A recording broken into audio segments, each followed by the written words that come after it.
Bismillahirrahmanirrahim. Assalamualaikum warahmatullahi wabarakatuh.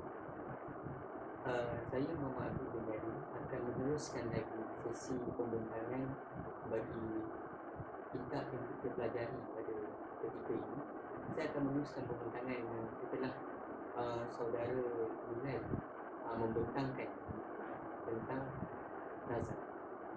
Kita akan terus pergi kepada apa yang ingin diperbahaskan. Kita tidak akan sentuh perbahasan apa yang disusun oleh para ulama, tetapi kita terus pergi kepada pembahasan yang telah ditinggalkan oleh saudara Bilal kepada saya.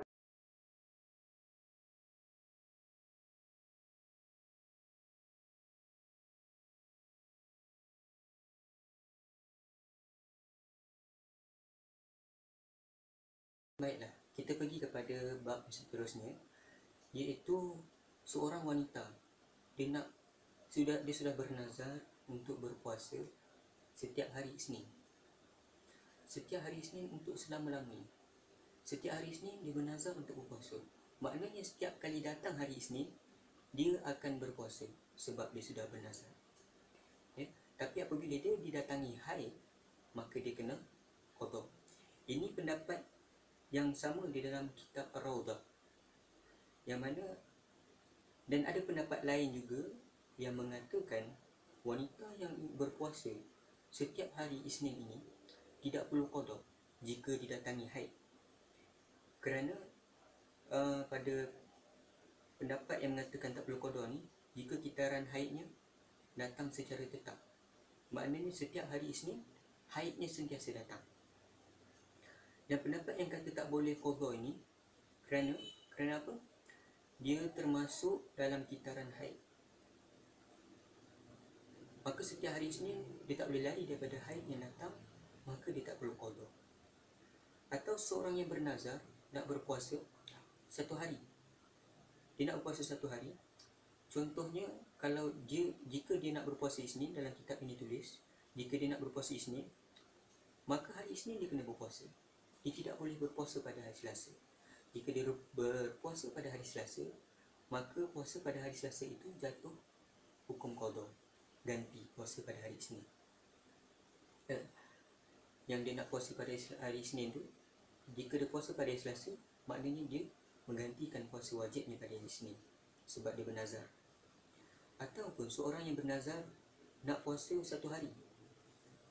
Jika dia nak puasa Isnin, maka dia tak boleh puasa Selasa. Jika dia puasa hari selepasnya, maka hari itu dikira sebagai ganti atau sebagai qada. Jika dia nak berpuasa satu hari dalam seminggu, dia nak berpuasa satu hari dalam seminggu, kemudian dia terlupa, bagaimana tu? Kemudian dia terlupa, maka dia pun, contohnya dia nak berpuasa satu hari dalam seminggu, iaitu pada hari Jumaat, tapi dia terlupa, dia berpuasa pada hari Sabtu. Maka puasanya pada hari Sabtu itu dianggap sebagai qada. Ataupun dia nak berpuasa sunat. Dalam kitab ini tulis dia nak berpuasa sunat, kemudian dia nak sempurnakan puasa itu. Tapi kemudian dia bernazar, jika berlaku sekian-sekian, maka dia akan berpuasa sampai habis. Dan kitab ini menulis dia adalah sah. Tapi ada pendapat lain, dia tak semestinya habiskan puasa. Jika dia nak berpuasa separuh hari, maka dia kena puasa separuh hari. Dia tak perlu sempurnakan puasa. Tapi ada satu pendapat yang mengatakan bahawa jika dia ingin berpuasa separuh hari, maka awal-awal lagi puasanya itu tidak sah.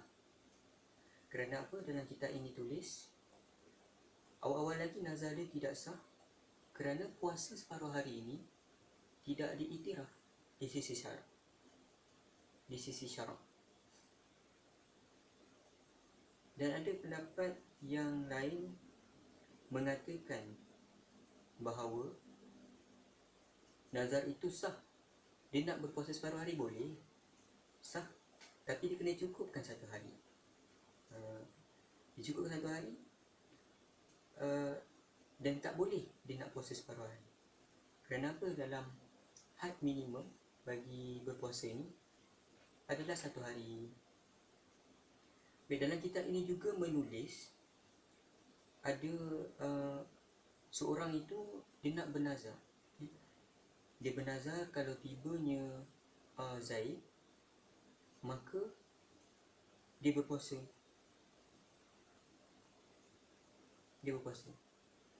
Maka sah nazarnya itu. Ini adalah pendapat yang azhar. Ada pendapat kata tak sah. Bila datang Zaid pun nak puasa. Ada pendapat kata tak sah. Kerana sebab dia tak tahu bila Zaid datang, dan sebab itu dia tidak boleh tunaikan. Sebab apa? Dia tak tahu Zaid datang. Dan niat puasa ini kita perlu pasang pada waktu malam. Jadi pendapat pertama menjawab pendapat yang kedua dengan berkata bahawa pada zaman sekarang ni dia boleh tahu Zaid tu nak datang bila.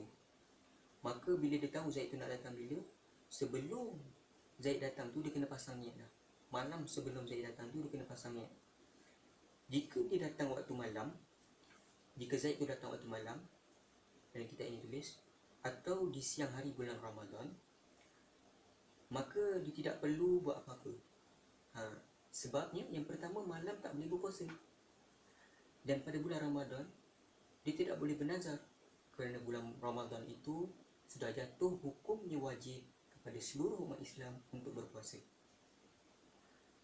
Jadi nazar itu tak perlu dilaksanakan lah.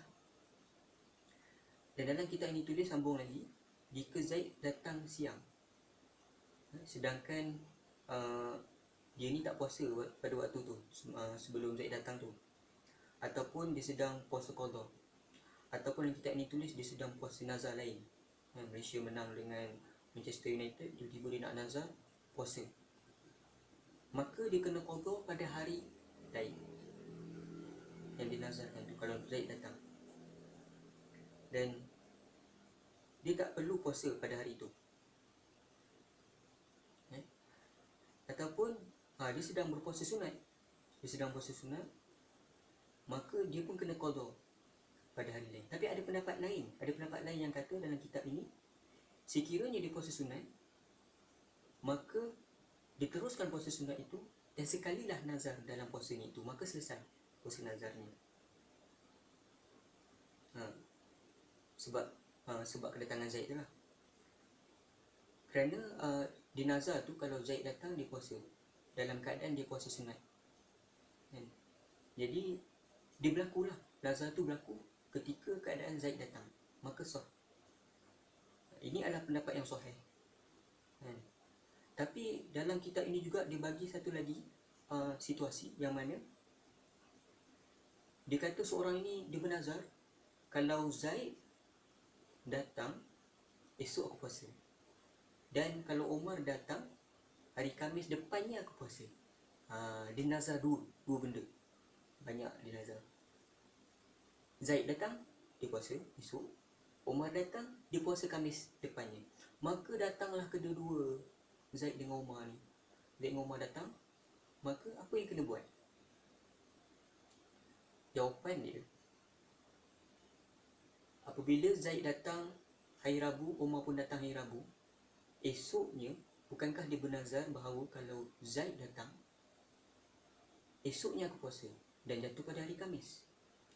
Omar pula datang hari Rabu juga, sekali dengan Zaid ni, dia datang tapi Khamis depannya. Maka caranya, Khamis yang pertama itu adalah nazarnya untuk Zaid, sebab dia nazar kalau Zaid datang pada hari ini, esoknya dia puasa. Tapi kedua-duanya datang pada hari Rabu, maka Khamis yang pertama adalah untuk Zaid, dan Khamis yang kedua adalah untuk Omar.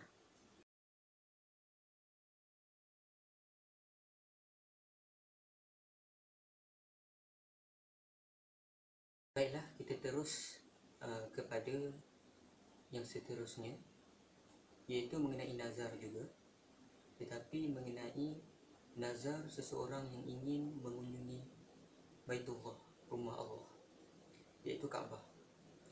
Dan kita boleh mengunjungi Kaabah dengan dua cara. Yang pertama dengan cara kita menunaikan haji, yang kedua dengan cara kita mengerjakan umrah.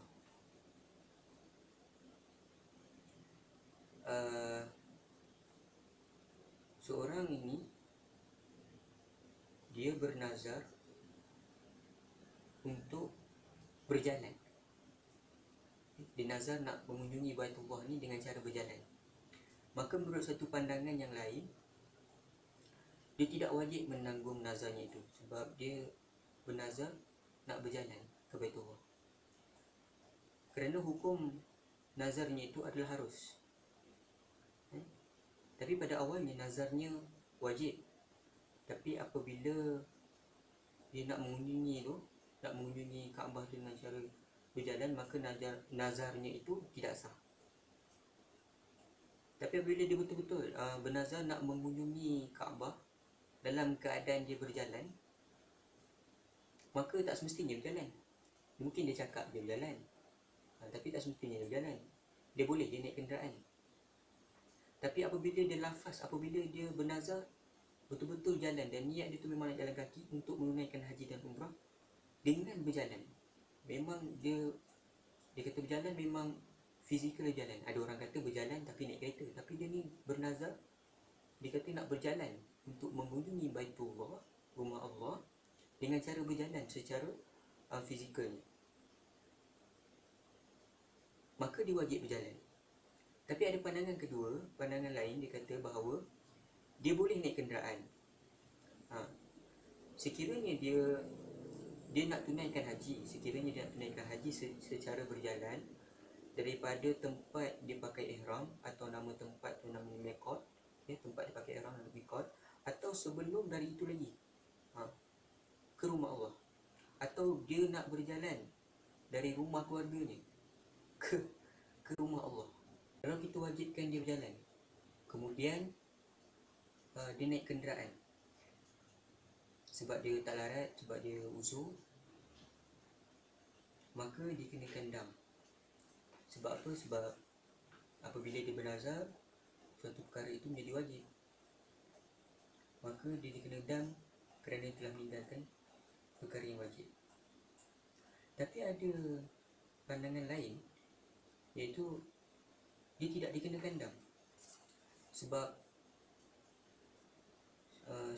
alasan dia, sebagaimana dia nak solat berdiri tapi dia solat duduk, maka tak dikenakan apa-apa ke atasnya.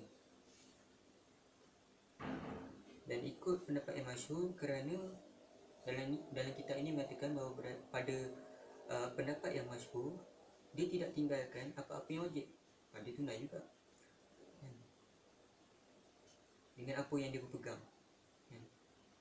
Padanya dam. Kalau ditinggalkan baru kena dam. Kalau dia buat tak kena dam. Okey, pada pandangan yang kedua juga, pada pandangan yang lain, tidak dibahagi-bahagikan kerana dia tidak melakukan dengan apa yang dia berpegang dengan sifat yang dia mampu melaksanakan. Ada dua dam, iaitu pada pendapat pertama, kambing biri-biri dengan lembu, dan dia wajib berjalan selepas tu. Dia wajib berjalan pada apa yang disebutkan, dengan apa dia melakukan umrah. Dia habiskan, dia kerja umrah dengan cara berjalan, dan sampai kalau dia buat haji, dia tunaikan haji sehingga habis 2 tahalul. Selepas habis ke semua itu, baru dia boleh naik kenderaan. Berkata Rafi'i berkata, sebab apa? Sebab kerana dia ni berulang alik pada tempat yang sama, dan tugasnya, dan ia juga menjadi sebahagian pada tugasnya, maka dia boleh naik kenderaan kerana tidak disebut dalam apa-apa dalam kitab Raudah.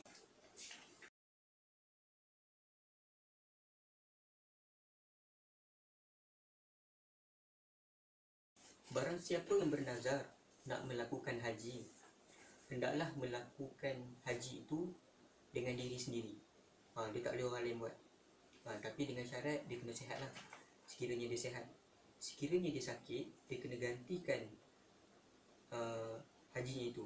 Sebagaimana kata Hujatul Islam, maka sunat dia menyegerakan haji awal untuk melepaskan tanggungannya. Sekiranya dia mampu lakukan, dia mampu lakukan, lepas tu dia buat lewat, kan? Bila dia buat lewat tu tak sempat nak buat, mati, maka dia kena ganti dengan harta dia, kan? Kena ganti dengan harta dia, atau diberi nama sebagai haji badal. Sekiranya dia mati sebelum dia mampu lakukan, maka ke atasnya tiada apa-apa.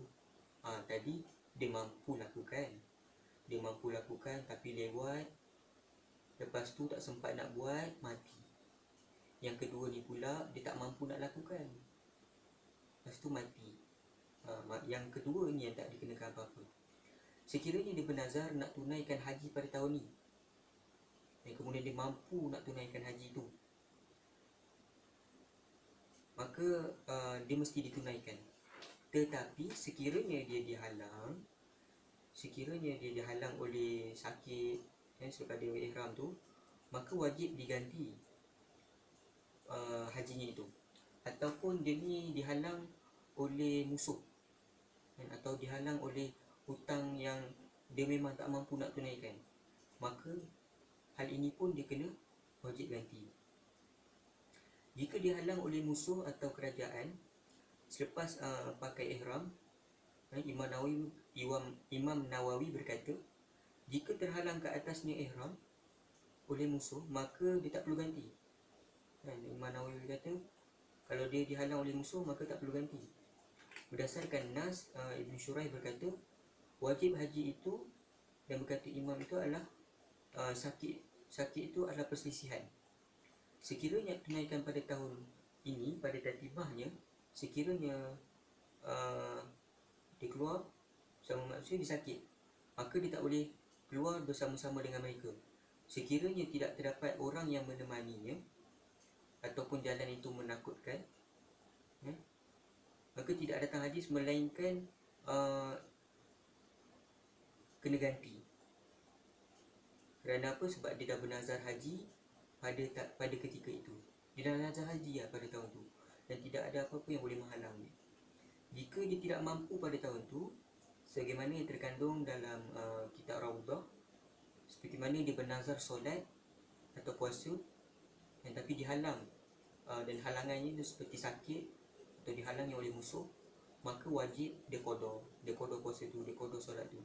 Sebagaimana dia bernazar nak berkorban, seperti dia nak korbankan baju dia, ataupun dia nak korbankan kambing biri-biri di Mekah, maka disedekahkan kambing korban. Selepas disembelih kambing itu, maka disedekahkan kepada golongan fakir miskin, ataupun dia nak sedekahkan kepada penduduk bandar tertentu, maka dia kena buatlah kebiasaannya. Sama ada dia nak beri pada penduduk Mekah, atau selain pada itu, dan dia nak berpuasa pada satu-satu negeri, tapi dia tak nyatakan pun dia nak puasa dekat negeri mana. Begitu juga dia nak solat dan dia bernazar pada satu-satu negeri, dia nak solat pada satu-satu negeri, tapi tidak dinyatakan, kecuali Masjidil Haram Madinah, atau Aqsa. Maka menurut pandangan Rafi'i dalam kitab Asy-Syarah, iaitu kedua-dua tempat seperti Masjidil Haram, kerana pada tiga tempat ini ada fadilat yang sangat besar. Ada pendapat yang lain tidak berkait pada pendapat haji, dengan perbezaan nak tentukan tempat yang pertama daripada yang lain.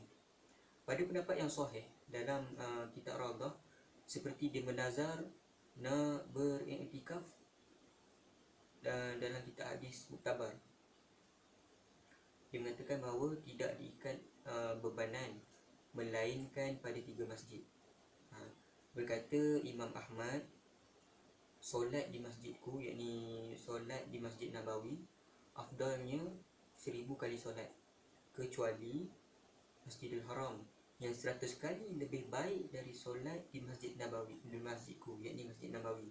Ataupun dia berpuasa mutlak pada satu hari, maka lebih sikit dari bilangan yang ganjil, iaitu 3 hari, yang sebagaimana disebut oleh pengarang atau yang disebut oleh Imam.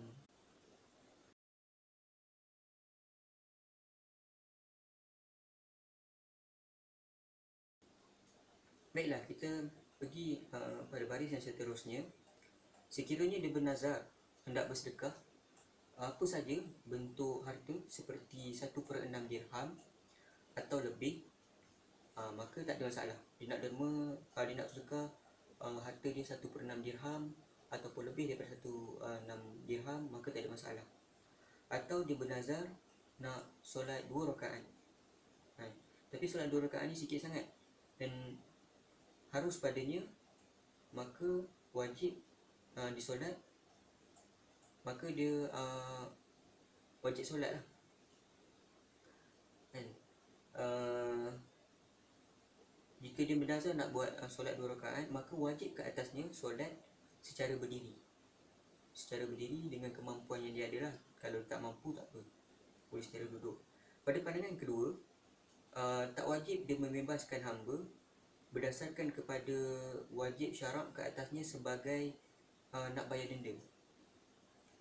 Dengan membebaskan hamba perempuan yang mukmin, seperti mana dia nak solat berdiri, dia nak solat berdiri, maka dia tak harus solat duduk. Tapi kalau dia nak solat duduk, dia harus solat berdiri. Atau dia nazar nak baca panjang dalam solat, atau dia nak baca surah-surah tertentu, atau dia nak solat berjemaah, maka kesemua ini adalah satu ketaatan. Dia nak baca panjang dalam solat, satu ketaatan. Atau dia nak baca surah tertentu pun satu ketaatan. Ataupun dia nak solat berjemaah pun satu ketaatan. Maka pilihlah nazar dengan setiap perkara yang mendekatkan diri kepada Allah, seperti dia nak menziarahi orang sakit, dan dia nak mengiringi jenazah ke tanah perkuburan, dan dia nak menyebarkan salam. Dalam kitab ni kata syarak ni menggebari ke semua perkara yang dinyatakan tadi, iaitu menziarahi orang sakit syarak suka, dan mengiringi jenazah ke tanah perkuburan pun syarak suka, dan menyebarkan salam pun syarak suka. Dan pada pandangan ini tidak ada lagi perkara yang baik daripada perkara tersebut. Baiklah, sekian saja daripada kitab yang telah kita baca selama hampir 5 minggu ke 6 minggu. InsyaAllah kita akan teruskan kepada pengajian kitab yang lain pula. Wabillahi taufiq wal hidayah. Wassalamualaikum warahmatullahi taala wabarakatuh.